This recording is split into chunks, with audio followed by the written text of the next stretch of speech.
Adesso grande con প্রিয় বন্ধু Neymar, তোমাকে অভিনন্দন।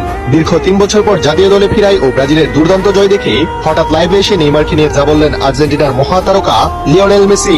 স্কটল্যান্ডের বিপক্ষে ম্যাচ শেষ হতেই আবেগ আপ্লুত হয়ে কান্নায় ভেঙে পড়েন নেইমার জুনিয়র। 981 দিন পর মাঠে ফেরাই এই আবেগ ধরে রাখতে পারেননি তিনি। এই 24 জুন তারিখটিকে নিজের ক্যারিয়ারের অন্যতম গুরুত্বপূর্ণ দিন বলতে দ্বিধা করেননি নেইমার।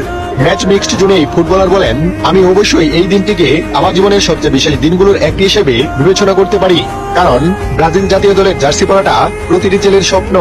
আমি দীর্ঘ সময় এই জার্সি পরেছি, এখানে চোট পেয়েছিলাম, অনেকদিন দূরে ছিলাম। আমি এটাকে ভীষণভাবে মিস করেছি এবং ফিরে আসার জন্য অধীর আগ্রহে অপেক্ষা করেছি। আজ প্রায় 3 বছর পর আবারও ফিরতে পেরেছি। আমি খুবই সুখী, আনন্দিত এবং আবেগ আপ্লুত। দর্শক, এদিকে নেইমারের প্রত্যাবর্তন দেখে লাইভে এসে অভিনন্দন জানালেন খুদ লিওনেল মেসি।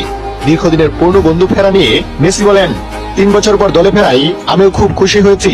আমরা একসাথে এখনো খেলেছি, এটা দারুণ ব্যাপার। তোমাকে অভিনন্দন ও শুভকামনা।